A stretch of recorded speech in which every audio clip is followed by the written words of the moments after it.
करीब 15,000 लोगों की आबादी वाला हमारा शहर छोटा सा है। उस समय गर्मियों के दिन चल रहे थे।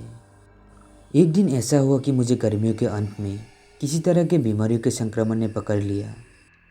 अगले हफ्ते अस्पताल में डॉक्टरों की जांच और निष्कर्ष से पता चला उस दिन शुक्रवार था और सबसे अधिक संभावना है कि सभी रोगियों को उस समय छुट्टियां दे दी गई थी, क्योंकि मैं समझा नहीं सकता था कि मेरे और कर्मचारियों के अलावा संक्रामक रोगों के विभाग में कोई नहीं था। मुझे दूसरे वार्ड में रखा गया और मैं अपने ठहरने के स्थान पर जाने लगा। नियमित दिनचर्या और किताबें, इस तरह मेरी उपचार प्रक्रिया चल रही थी। मैं उस कमरे में अकेला था और ये बात मेरे लिए बहुत ही डरावनी थी। मुझे उस वार्ड में बिल्कुल भी नींद नहीं आ रही थी। रविवार की सुबह सामान्य थी। जब मैं गलियारे से बाहर जा रहा था तभी मैंने अपने पुराने दोस्त दीपक को वहाँ पर देख लिया।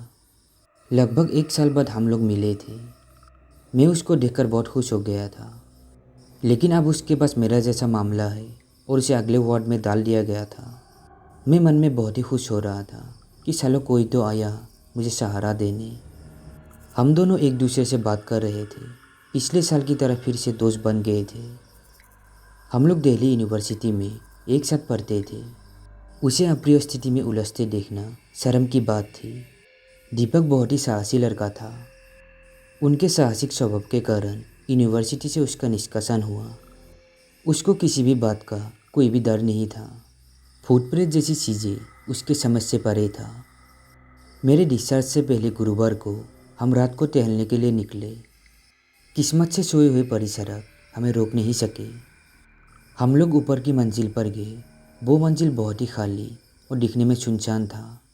वहाँ पर अच्छी खासी हवाएं चल रही थी। हम लोग वहाँ पर बैठकर बातें कर रहे थे। तभी हमारी नज़र एक कमरे पर गई।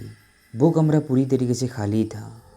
उस कमरे को देखकर ऐसा लग रहा था कि सालों से इस कमरे को खोला नहीं गया। कमरे को देखकर मुझे थोड़ा डर भी लग रहा था। हम उस कमरे के चारों तरफ देख रहे थे। तभी अचानक हमें एक भारी आवाज़ सुनाई दी। मैं डर के मारे वापस नीचे जा रहा था, लेकिन दीपक ने मुझे रोक लिया। तभी कमरे के पीछे से किसी के चिल्लाने की आवाज़ आई। हमने कमरे का दरवाज़ा खोला और उसमें एक रोशनी चमक रही थी। हमें वह उस रोशनी के अलावा और कुछ भी नहीं मिला। जैसे ही हमने उस कमरे का दरवाज़ा बंद किया, फिर से किसी के चिल्लाने की आवाज़ हमें सुनाई दी। हम दोनों कंधे से कंधा मिलाकर खड़े थे। डर के कारण मेरे पसीने सूख गए थे। दीपक ने ये आवाज़ सुनकर वो अंदर जाने के लिए तैयार हो गया। वो कहने लगा, चलो अंदर चलकर देखते हैं कि क्या हो रहा है। तभी मैंने उससे कहा कि ऐसा ना करो, यहाँ अंदर मत जाओ। ये कमरा मुझे बिल्कुल भी ठीक नहीं लग रहा है। चलो यहाँ से चलते हैं। लेकिन उसने मेरी एक बात भी नहीं मानी। वो उस कमरे के अंदर चला गया। डर के कारण मैं उसे बहुत छोड़कर नीचे भाग आया। उस शाम को वो मुझे कहीं भी नहीं दिखा। वो अचानक से गायब हो गया। मैंने उसे ढूंढने की बहुत कोशिश की, लेकिन मैं नाकाम रहा।